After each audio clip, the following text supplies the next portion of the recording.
Hello दोस्तों, स्वागत है आप सभी का आपके अपने YouTube channel our knowledge bank पर। पिछली वीडियोस में हमने शब्द रचना के अंतर्गत सार्थक शब्दों के भेद, रचना के आधार पर, उत्पत्ति या जन्म के आधार पर और अर्थ के आधार पर जाना। आज हम काव्य शास्त्रीय अर्थ के आधार पर और विकार या प्रयोग के आधार पर शब्दों के भेद को विस्तार से अध्ययन करेंगे। तो वीडियो को ध्यान से अंत तक देखते रहिए, बीच में स्किप मत करिएगा। आइए शुरू करते हैं।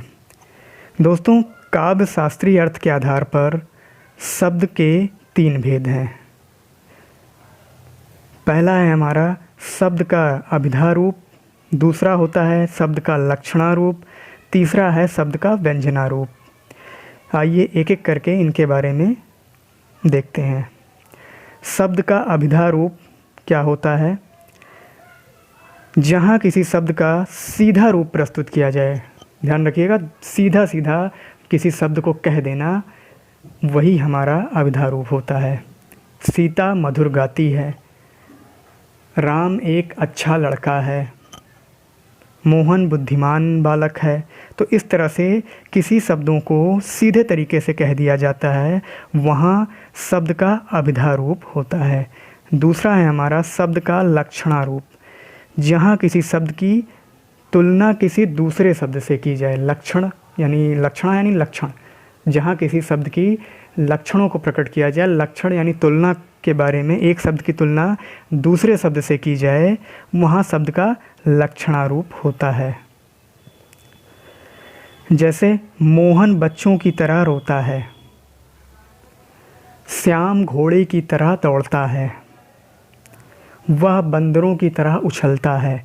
तो यहाँ पे शब्दों की तुलना दूसरे शब्दों के साथ की जा रही है, इसलिए यहाँ शब्द का लक्षणारूप है।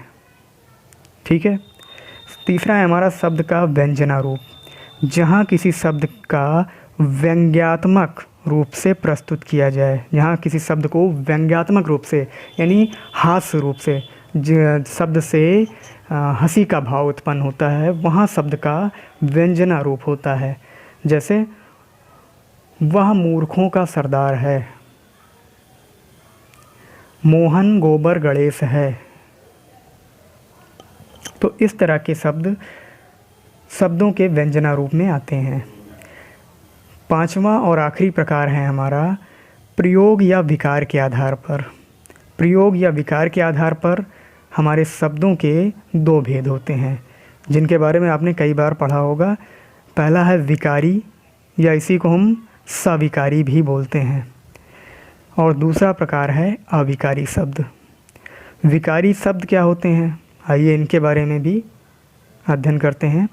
विकारी का मतलब होता है बदल देना, विकृत करना, यानी कि जो शब्द प्रयोग के आधार पर अपना अर्थ बदल देते हैं, वो विकारी शब्द कहलाते हैं।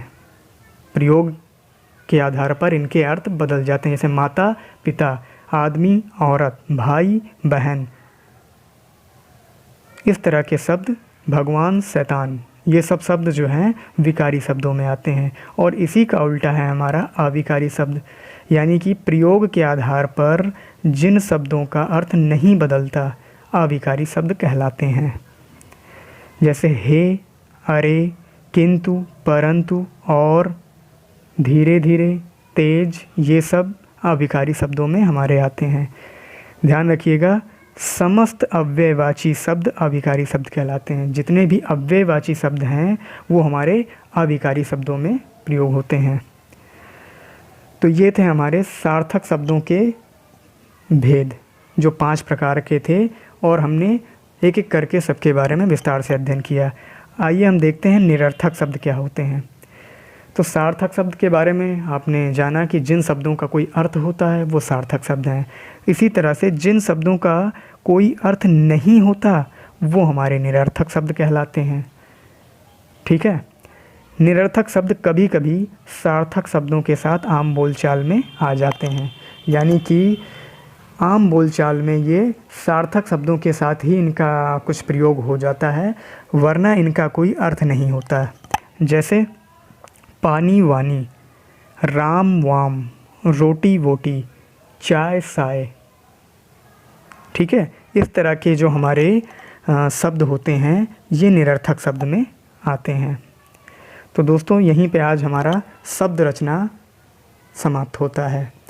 आई होप आपको वीडियोस पसंद आई होंगी, समझ में आई होंगी। अगर आपने पिछले 2 वीडियोस को नहीं देखा है तो उन दोनों वीडियोस का लिंक हमने वीडियो के डिस्क्रिप्शन में दे दिया है। आप वहां पे जाके पहले 2 पार्ट को देख लीजिए, जिससे ये पार्ट भी आपको अच्छे से समझ में आ जाए। अगर आपको वीडियो समझ में आता है तो प्लीज़ वीडियो को लाइक करिए। अगर नहीं समझ में आता, अगर कोई कमी है तो उसको कमेंट करके हमें बताइए। वीडियो को अधिक से अधिक लोगों तक शेयर करिए, जिससे ज्ञान का भंडार उनका भी बढ़ता रहे। और अगर आप चैनल पर अभी तक नए हैं तो चैनल को सब्सक्राइब कर लीजिए, जिससे हम इसी तरह से जो भी जानकारियाँ आप तक पहुँचाते रहें वो समय पर आप तक पहुँचती रहें। धन्यवाद।